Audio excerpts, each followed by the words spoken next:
So first of all, what exactly is this? Well, this is a presentation that I've made on the different kinds of traditional clothing that we find around the world. And yeah, essentially the point is kind of to compare, just see what people were wearing. So first of all, let's start off with some definitions. What do I define as traditional clothing? Well, essentially anything pre-industrial. Now, of course, that covers a long period of time, but generally it's whatever was worn right before the Industrial Revolution. So we're trying to think here about generally the 18th and 19th century. That's generally the time frame. Could be a little earlier, especially in the case of some Native American people, but in general, right, this is 18th and 19th century style of clothing. What inspired me to make this? Well, quite simply, it was just um, a desire to, I guess, see more cool looking clothes than, kind of the sterile, mass-produced stuff that we're all wearing today. And I'm just as guilty of this as anyone else. I'm wearing sweatpants right now. But nevertheless, it was kind of to compare to see what clothing people used to wear and to see how that varied across the world. And so, yeah, without further ado, we get started. So, first of all, our first category is European clothing, and to no one's surprise, this is the kind of clothing that was common in Europe, although it was not just that. But yeah, let's start off by just describing a little bit what the main features of European clothing was, and then we can look at some examples. So, the main distinction is the wearing of trousers and hats by men, and while there were a very small number of exceptions, this style was generally universal among Europeans. Among a lot of Germanic people, it was more common for men to wear stockings, and so they weren't wearing trousers necessarily as we recognize them today. For women, hats were optional, but women would wear dresses, and most of these would go down to the ankle, although among Western Slavic people, it was common to see dresses that would only go down past the knees. And of course, in terms of footwear, shoes were common in Western Europe, while boots were more preferred in Eastern Europe. However, European clothing is not a completely accurate name because this was also the style of Turkish and Iranian people, and so they will also be included in this part. Okay, and so without further ado, let's just get started looking at some of the examples. So, first one here is Albanian. Now, I know this kind of breaks the rules. This guy isn't really wearing trousers, but it was similar enough. And yeah, most of the other ones don't look that similar. Second example is Russian clothing. So Russian clothing is pretty interesting, as you can see, a lot of white being worn. And yeah, one interesting thing is that women would wear their hair very, very long. And it was actually a tradition to not have it cut whatsoever. Rusin, so these are not Russians, these are a separate people. And yeah, I think they live in Poland, I want to say. But yeah, I always thought their clothing looked pretty cool, and this guy has kind of an interesting face. But yeah, Rusin, or actually, I think they're maybe in Ukraine. I'm not sure, but it's a very small group. I just thought they had cool clothing. All right, next, Ukrainian. Obviously, no introduction needed. You can see Ukrainian clothing is pretty unique, especially with the red boots, the baggy pants for the men. And yeah, pretty interesting. All right, let's move on to the next one. Bulgarian. This is one of my favorites. I think Bulgarian clothing looks very, very nice. A lot of jewelry, that kind of stuff. And also, whoever made this picture did a very good job. Macedonian. Now, this is a bit controversial because Bulgarians will claim that Macedonians are the same as them. I mean, obviously, we can see the similarity between the two, but I think it still looks pretty cool. Very nice red socks, all that. All right, next we get to Serbs. They're mortal enemy of the Bulgarians and of many other people in Europe, I should say. And we can kind of see these, black hats with red tops. They're very common, as well as these very thick white socks that we have over here. All right, moving on, get to Montenegrins. And their clothing almost looks Turkish in my opinion, like at least for the men especially. Like I wouldn't have been surprised if this guy was a Turk or something, but he's not. He's Montenegrin. Okay, moving on next, we get to Croat people. And again, we can kind of see all the similarities here among the Balkans people, especially with the hat and all that. Yes, a little bit about them. All right, now we get to the Czechs, and this is sort of what I was talking about earlier. Sort of shorter dresses for women. So these are more going down to the ankle rather than the knee. But interestingly enough, though, they're still quite wide. So it is a bit surprising. And yeah, sort of the same kind of hat with the Czechs as we saw with the Serbs. And yeah, this is what I was talking about as well with the boots. So the boots were much more common footwear in Eastern Europe. All right, and then we get to Poles. So Polish people, sort of the same vibe we get over here, very similar stuff. Next, get to Latvian. I just thought Latvian clothing was pretty cool, especially the men. Cool white suit sort of going on here. Nice stuff for the women as well. All right, moving on. Then we get to Lithuanian. And there's quite a lot of embroidery. And in case you don't know what that word is, embroidery is basically just all the patterns. So the patterns here, here, all across the dress here, all this stuff. This is all known as embroidery. So it'll be a topic brought up more throughout the presentation. All right, then we get to Welsh. And I'm sure you guys will probably notice one thing immediately, which is these interesting hats. This is the worst by far. Oh yeah, my brother's also here, so if you hear him commenting, that's why. But yeah, Welsh were known as pretty much the only people in the world who had these interesting, almost top hat looking things. And they were very co popular for a while in the 19th century, and then they quickly became old-fashioned and not cool anymore. They actually look like they're dressed for Halloween. Okay, and then we get to Breton people. And yeah, so this is the first one with, well, not the first one, Russians. But yeah, a couple of these will have two pictures just because I felt that like one picture did not adequately represent everything. And also because later on this channel, I'll do more deep dives into individual styles. Here, this is more an overview. But yeah, this is some of the Breton stuff.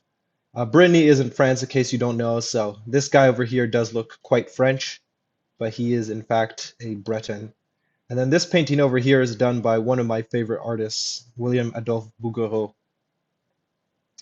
All right, moving on, we got Irish, pretty simple stuff. Not much to see here. Yeah. All right, and then we get to Scottish. Scottish clothing is, of course, very, very interesting and unique. Scottish is, of course, known most for the tartan. So keep in mind, the word tartan just refers to like these kind of stripes that overlap. Um, Yeah, to make this like square looking pattern, usually some kind of red and green combination. But yeah, I especially like the Scottish men's clothing, even though I'm not necessarily a huge fan of the kilt. But yeah, it looks very cool. All right, moving on, we got Swedes. Um, so yeah, not too much to see here. It's not bad. Guy looks kind of depressed though. All right, next we get to Norwegians.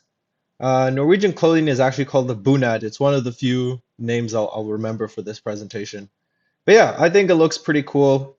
And it is still worn on like some formal occasions, uh, but not that often. But yeah, Norwegian clothing I find is quite nice. All right, moving on, we get to Icelanders, and they have this very funky hat. I forget what it's called. But yeah, it was commonly worn by women. So My brother just says so dumb. Yeah. All right, and then we get to English.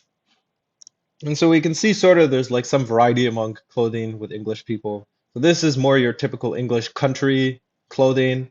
So what people would wear, especially on their rural estates, you know, hunting clothes, that kind of stuff. And then this was more everyday, at least back in the day.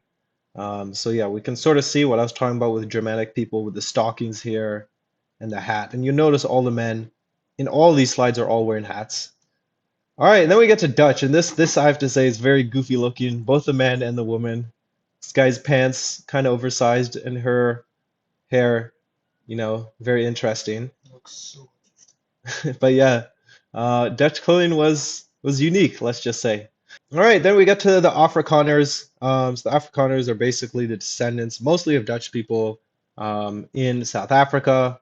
Hence the name. It's kind of obviously there, the name. And yeah, the men sort of have this colonial looking outfit that we see over here. And that was common among many Europeans in like hotter climates, so Australia, Texas, um, those kind of areas. All right, then we get to German. This is one of my favorite. I think German clothing, especially for women, looks very nice. But the men is also kind of distinctive, even if it looks a bit goofy. Um, but yeah, Yeah, they all look like Liam. it is also, I should specify, a bit more influenced by Bavaria rather than all of Germany. But still, generally, was the common style that we saw. And so, of course, we have these, the lederhosen, very long socks, all that stuff. But German is up there as one of my favorites. All right, then we move on to Greek. And so, for example, especially if you guys see on the left here, this is something I saw when I was in Greece, actually. This was the traditional style of the soldiers. And the reason why is because during the Greek War of Independence, which was about 200 years ago, the Greek soldiers actually did just wear this. So this guy here is actually a veteran of the Greek War of Independence. And you can see sort of looks similar to the Albanian clothing that we saw at the very start. And then the women, yeah, pretty similar to a lot of the rest of Europe. All right, moving on, we get to Italian. And I have to say, I quite like the Italian style. So then we get to Sicilian, right? No explanation needed. This is just what's going on in Sicily. But yeah, that's a variation specifically found on that island. All right, then we get to French. I have to say the headgear is pretty interesting. Not sure exactly what we even call this, but I would say it looks kind of cool. Here we got the Catalan, right? So it's the area around Barcelona. And yeah, the men have these long, I don't even know what these are called. Same thing the women were wearing essentially. And yeah, they're interesting also because they're Latin people, but they also had the same kind of stocking things going on. Looks so goofy. We got Occitans. So Occitans, in case you don't know, are in the south of France. And so yeah, I think looks pretty nice. They had I'm trying to remember what this thing is called, the pointy hat, but I can't remember what it is. All right, then we get Friulian. So Friuli is a region in northeastern Italy, and yeah, they also speak a Romance language. But yeah, I thought it was pretty cool, even if the hat has a bit too many decorations, in my opinion. But yeah, that was interesting. And next we get to Galician. I always thought this picture was pretty cool. Here we have Spanish, of course, very iconic, very unique, It's one of distinct the from the better rest of ones. Europe. The women have these very flowy, long dresses called, I think, the traje de flamenco, which is used for flamenco dancing. And of course, this is what was worn by matadors. So I'll just pause a little longer on the Spanish one, because I think it's cool. Next, we have Portuguese. I think Portuguese looks pretty cool. Quite like it. Very nice patterns. Yeah, they have these sort of interesting high heels going on here. We get to Romanian. So yeah, especially for the men, looks much more Eastern European. We can see once again the boots are making a comeback, as well as the fur hats called ushankas. Istro-Romanians. So the Istro-Romanians are basically, I think they're in Istria, which is in Italy, although maybe they are in Romania. I don't really remember. But yeah, you're interesting. We got the Sami. So Sami are like the indigenous people of the Arctic, at least in Europe, in Scandinavia. They have pretty simple clothing, but yeah, a lot of it is blue, red. And then the Vepsians, probably have never heard of them, but they also live up there, northern Russia, same area. Same with the Mordvin people, and they actually have a very unique national costume called the Mordovian national costume. But yeah, these are all like not Altaic. I'm trying to remember. Finno-Ugric, I think, is the name. Same with these guys, the Mari. I always thought she had a very friendly looking face. She could be a waitress. Who knows? We get to the Hungarians. Hungarian clothing is quite unique, actually, as is the Hungarian language. They might have this very big hat here, whatever it's called. And yeah, very interesting language as you can see. And we get to the Basques, and the Basques are very interesting because they're pretty much some of the only non-Indo-European people, and I think the only ones who are the descendants of the old Europeans. So all other Europeans are descendants from either the Indo-Europeans or later wave of migrants. So yeah, and the Basques also invented the beret, so that's why this guy is wearing a beret. So the beret is not actually French, it's Basque.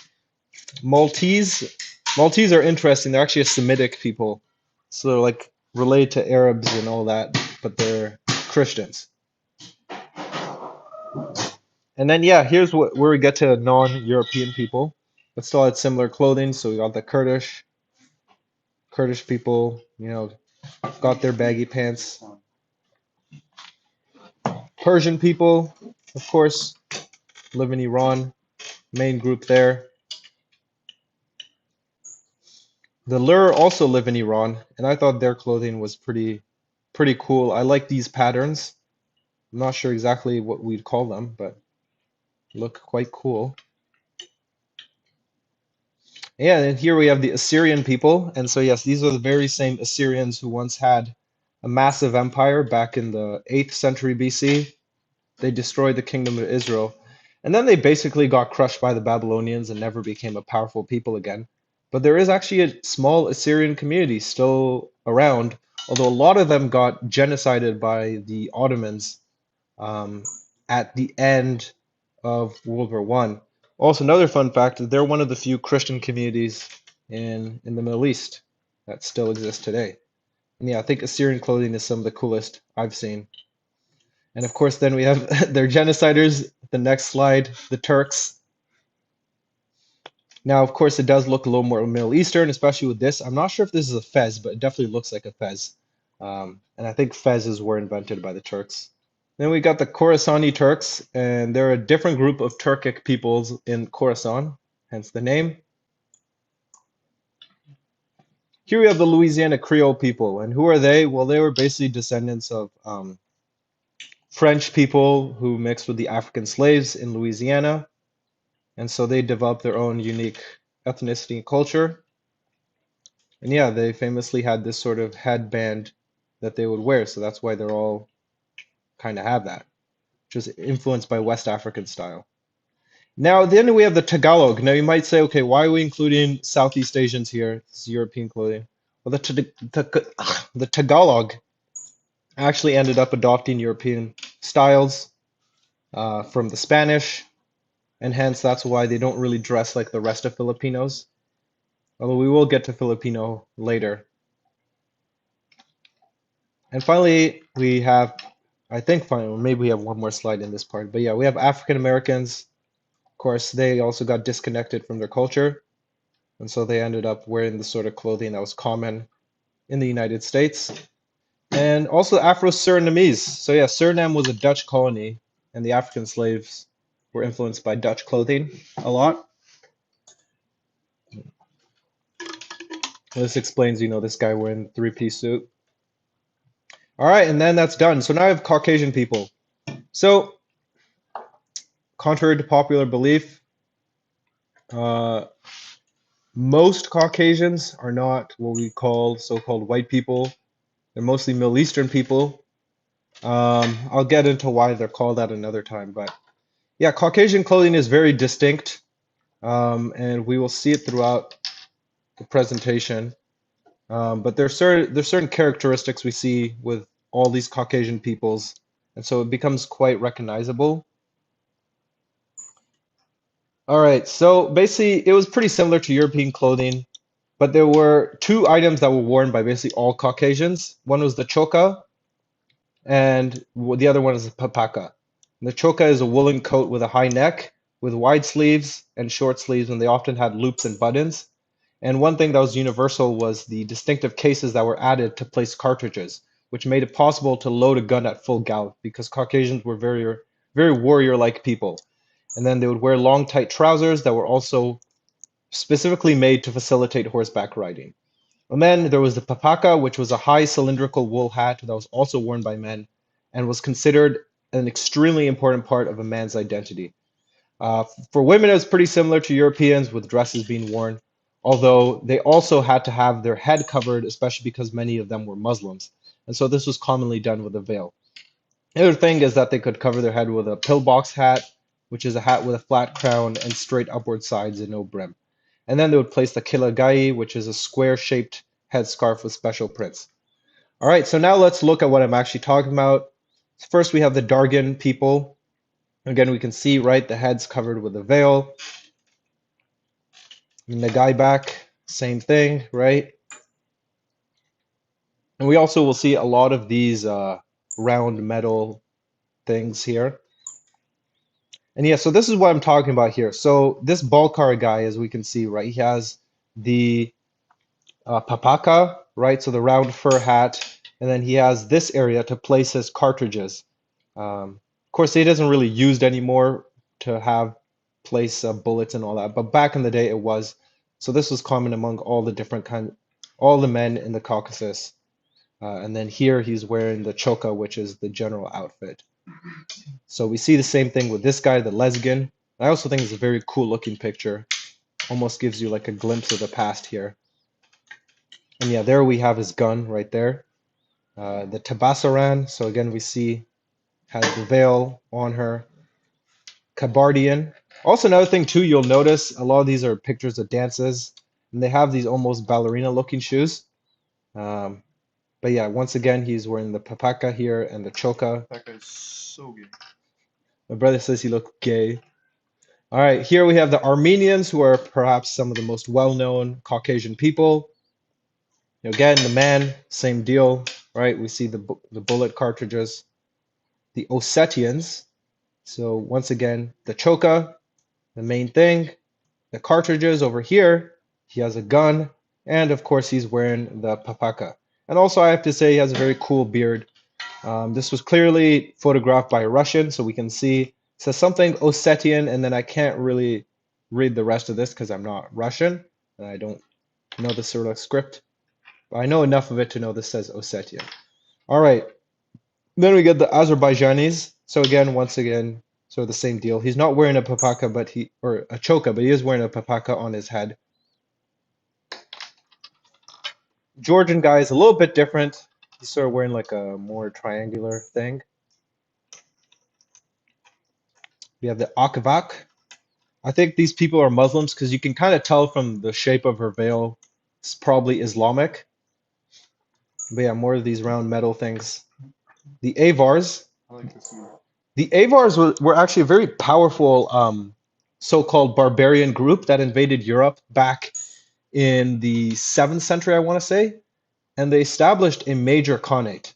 Um, but then it got destroyed, and so the rest of them fled to the Caucasus and became a small group there. So we got the same thing going on with the Ingush. Once again, we see the cartridges, we see the choka, and we see the papaka on his head. And yeah, you can also tell by the kind of head covering if they're Muslim or Christian generally, right? So you can see her hair, so she's probably Christian. This is probably one of the coolest pictures I ever saw. This Kumik guy has a huge choka, or papaka, sorry, on his head, and a lot of cartridges all across his shirt. Probably a very respected warrior back in his time. All right, so that's the end of Caucasians. We get to now Turkmen and Bashkir. So it was pretty similar to Caucasian clothing, but there were some key differences. So instead of the papaka being worn, the kalpak was worn, which is a different kind of hat. It was also made out of fur, but was a bit wider and was usually white instead of black. And then the men would wear white shirts decorated with embroidery and trousers, and for footwear would wear boots, while women would wear dresses, often with intricate embroidery, but didn't necessarily tend to wear boots. So here's an example. This is Turkmen people, of course, main group in Turkmenistan. Um, and so we see here that they are wearing the kalpak. Yeah, I think it looks pretty cool. All right, so that's it. Now we get to Arab and North African clothing, which is now significantly different. So one of the main differences, of course, is that men and women would wear tunics instead of wearing trousers. And the main type was called the thawb, which was a long-sleeved, ankle-length traditional robe, and it was usually white, and it would be worn with a keffiyeh, which was a headdress made from a square scarf and usually held with an agal or a black cord placed around the keffiyeh to keep it on the head. Of course, there was also the turban, which we all know, a hat based on cloth winding, which also had a practical purpose in the desert and became a symbol of Islam. And women, of course, would wear some kind of dress that covered the whole body except the feet, hands, and head. And this robe was often black. Of course, in Islam, it's very crucial that women don't show their hair. But this was also even common among non-Muslims, such as Jews, because again, they cared a lot about modesty. And in terms of footwear, they could wear anything from sandals to the very large shoes of the Tuareg, which we will see soon. Okay, so first we have the Baloch. The Baloch actually live in Pakistan and Iran too. And so they're a bit different from their neighbors, as in most of these people are either in Arabia or North Africa. But yeah, this is obviously very Arab North African looking. The Shilha are, I believe, in Algeria, and they are a Berber people, and we'll be seeing the Berbers quite soon. Um, and yeah, the Berbers basically they had more intricate clothing because a lot of their clothing developed before Islam. A lot of jewelry, but still covering their head, as you can see. Here we have the actual Berber people, and they were all across North Africa. They were like the native people of North Africa before the Arabs invaded. So yeah, a lot more decoration. Um, these ones are probably not as devout Muslims as you can probably tell from their hair. But yeah, a lot of Berbers who are Muslims would have their hair covered. You have the Mizrahi Jews. So Mizrahi is basically just a term for the Jews in the Islamic world. And a lot of these Jews were kicked out basically after the first Arab-Israeli War in 1948. So I actually think these Jews in particular in this picture were actually refugees fleeing from one of the Muslim countries after that war. Maghrebi Jews, so they lived in Maghreb, in other words, North Africa. And they had very cool clothing, but even though they're not Muslims, they're also covering their hair, as one can see here. I always thought this woman looked quite nice in her clothing. And then Yemenite Jews, which look very, very interesting. Probably some of the most insane decoration. Like this is she's decked out in jewelry. And basically this is what Yemenite Jewish women would wear for their weddings. So a whole lot of necklaces, um, very tall hat, a lot of flowers, although she doesn't look particularly happy here. But yeah, Yemenite Jewish clothing was quite unique. Okay, then we get to Arabs, right? Who of course are the most well known of these groups. So this guy is wearing what I was talking about, right? This is the thawb, the white robe. This is the keffiyeh, or basically the red head garment. And I think this is called the agal. I forget what I said. I was reading off a script there. Now I'm just kind of going off solo. All right, then we have Sudanese Arabs who are not really Arab at all. If we look at them, you can see they're pretty clearly of sub-Saharan descent. Um, and yeah, also have very goofy looking shoes. So these are like, I'm not sure how these are practical. But yeah, here we can see them, they're wearing the turban. And you can kind of tell these people spend a lot of the time in the desert, so their clothing is adapted for that kind of environment. And we got Maghrebi, and this is some of the funniest I've ever seen. So the man here, he's sort of wearing, um, yeah, kind of a coverall robe with a hoodie. And this is very common in the Maghreb. So again, this is North Africa. But the woman, I mean, what can we say? Is there anything to say about? You can see, I'm trying to see if this is like her eye. I don't know if this is even her eye. Maybe it's just like her forehead or something. But yeah, you can see from the background, probably she's inside a mosque. Also, of course, like the rest of her body is also completely covered up. And yeah, it wasn't that uncommon for Maghrebi women to basically go around in something similar to this. So they really took modesty to like 100%. The Egyptians, of course, very famous. Oh, it's And raining. Egyptians are Yeah. And Egyptians are like, they'll say they're Arabs, but genetically, most Egyptians are kind of just the same people that were there during ancient Egypt. And so, of course, there's admixture. I mean, they've been conquered by the Persians, the Romans, the Greeks, and of course, the Arabs for the longest time, and the Turks a little bit as well. But nevertheless, though, Egypt is still very influenced by Arab cultures. We can see this guy's wearing some kind of thawb, although maybe a looser version, and of course, he's wearing a turban.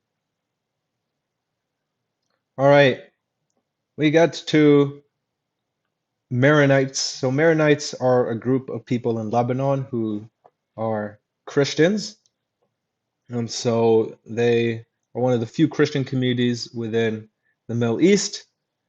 And as with the Maghrebis, let's just say some of their modesty goes a little too far. I have to say this picture on the left looks quite cool. It's a very eccentric mix of styles, but the Maronite clothing, especially worn by the men, looks very cool. You can definitely tell it's Middle Eastern. You see the keffiyeh that this guy's wearing. This guy's wearing a fez. Of course, they have the curved sword, very common, um, and sort of baggy pants. And yeah, we see the same thing with the women, the baggy pants, sort of a turban here. But then I have no idea what this woman here in the middle is wearing. It's very, very strange. All right, next we got the Tuareg people. The Tuareg people are mainly um, located in the western area of the Sahara. Not Western Sahara necessarily, but places like Mali, Niger. Um, so they're very influenced by Arab culture, but I would say they're more genetically related to sub-Saharan Africans, as we can see from the dark skin. But of course, they're clearly wearing a turban and other clothing that you would definitely expect to see among a desert population.